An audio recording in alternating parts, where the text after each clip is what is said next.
Ayan mga idol, magmerienda naman tayo ng papaya. Lambot ng katawan. Pang palambot sa dumi. Kasi ito mga idol ang gamot ng mahirap ka magbawas. Tulad sa akin. Yung dyan, alam ko maraming dyan, mahirap magbawas. Yung sa ba, sa Bisaya, yung malibang ba? Libang ka. Baga yung mga Tagalog, para malaman ng Tagalog kung ano ang magbawas sa Bisaya. Mahirapan ka malibang. Yan mga idol. Kasi delikado ngayon ang colon cancer.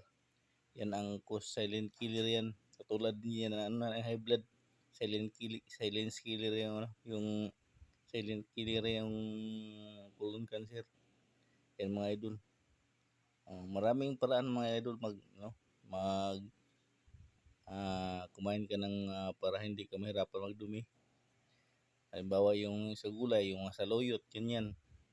Yung saluyot at saka ulugbati, okra, ganyan mga idol. Pero ito sa prutas mga idol, ito ang maganda. Saka yung apple, okay yung apple mga idol. Kahit matigas yun, pero na-try ko na yun. Okay yan sa pagbawas natin, yung apple. Ayan mga idol. Saka yung pinya. Okay din yung pinya. Ito ang pinaka-the best. Sabi nila ito, pang palambot ko ng ari na lalaki kung palagi ka magkain dito. Pero hindi ako maniwala mga idol. Hindi ako maniwala. Sa tao lang yan kung kulang ka sa exercise. Tapos ang ganyan lang. Exercise lang. Yan mga idol. Basta kung nag-exercise, wala manlambot na yung mga katawan mo. Yan. Sige mga idol, kain na tayo. Yun na ang tips ko sa inyo. Yung mahirapan magbawas. Tulad ko.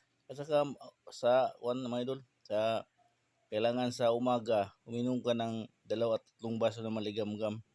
Yung tubig maligamgam. Yung hindi ka pa nag-agahan, kung wala pang laman ang tiyan mo. Yun.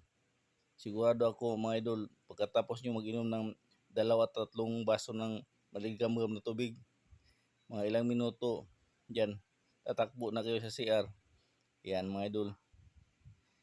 Salamat sa panonood mga idol sa video ko. Thank you.